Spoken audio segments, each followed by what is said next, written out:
Okay, so here is a third order linear homogeneous with constant coefficients.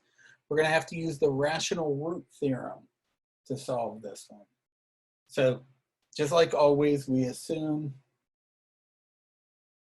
a solution of the form y equals e to the lambda x. And like you can check all this on your own. What we're going to get here, if we plug that in, take 3 derivatives of it, we're going to get e to the lambda x times lambda cubed plus 4 lambda squared minus 11 lambda minus 30 equals 0. And you should check those details, but the order of your derivative will turn into the power on lambda on each term. You got to be careful here because I know I used to always goof this up. A regular old y, you would think that's y to the first power, and it is, but we don't care about the power. This is linear, they're all first power. We care about the order of the derivative. That's 0 derivatives there. So I get y or lambda to the 0. That's a constant term. So e to the lambda x can never be 0. We want to solve this cubic polynomial. Minus 11 lambda plus 30 equals 0. That's our characteristic polynomial. And we have to use the rational root theorem in order to figure out what some possible rational roots might be, use synthetic or long division to factor out some of those until we get down to a quadratic. And then we can just use quadratic formula or factoring to find the last 2. So we have a cubic, we know we're going to have 3 roots. So the rational root theorem, you may or may not remember from pre-calc, says that your roots will have the form, if they exist, any rational roots will be factors of your last term, 30, over factors of your first coefficient, say term, your last coefficient, divided by factors of your leading coefficient.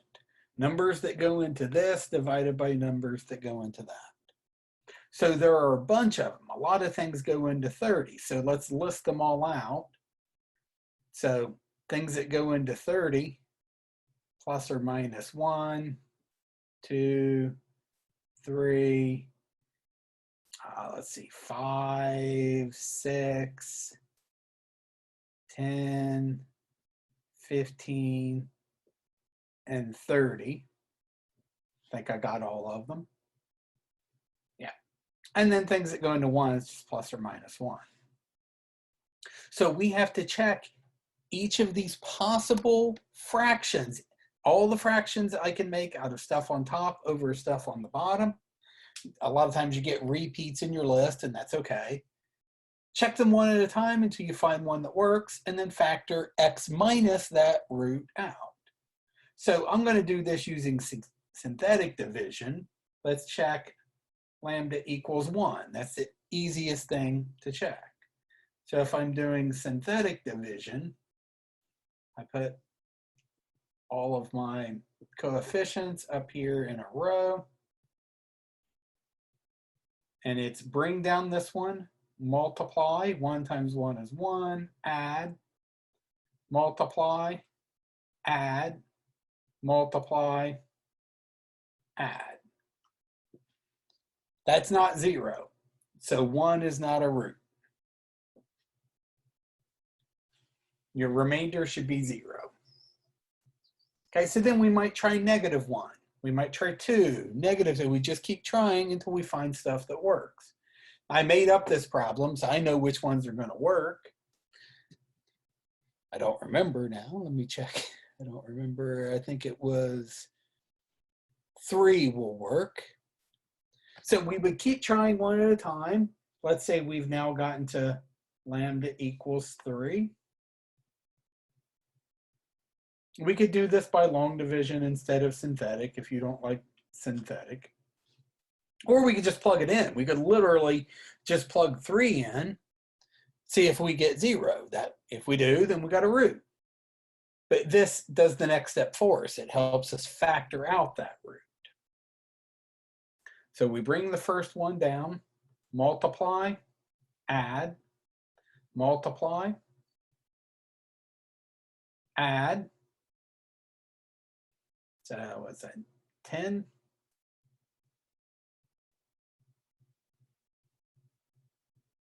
Multiply. Oh, I copied wrong. This should be a negative right here. I wasn't getting 0. Something wasn't working right. See, that's a negative 30 right there. And we get a remainder of 0. So 3 is one of the roots.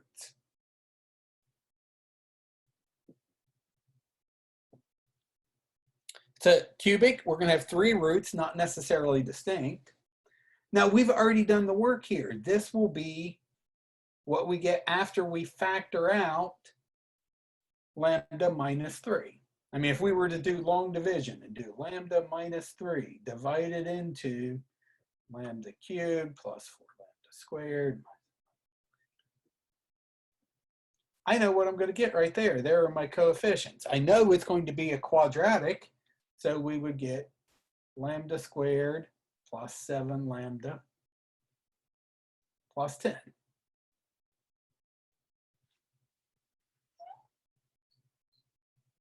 So that's our next guy. And it's rinse and repeat now. Now we want to figure out where this guy equals 0. So we could use rational root theorem again. If we had started out with 7th degree, then we'd probably have to use rational root theorem 6 times, 5 times, until we get down to a quadratic. Once you get to a quadratic, you could keep doing rational root theorem, but it's silly. Usually we can just factor these, or worst case scenario, we use quadratic formula to find the last 2 roots. This does factor. This is lambda plus 2. Technically, all quadratics factor, but this factors using easy numbers. And we get our last 2 roots, negative 2 and negative 5. So now that we've got our 3 roots, we have our general solution. So this thing was, I'm going to write it in factored form, lambda minus 3 plus 2 plus 5 equals 0. We have our 3 solutions.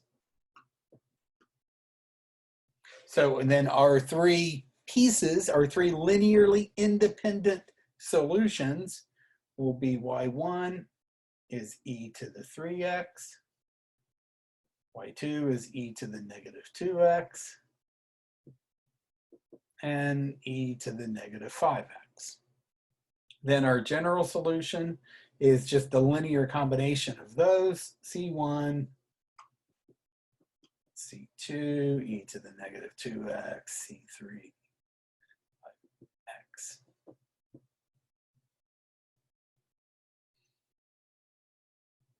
Okay, so you want to have problems like this in your homework, you're on the test.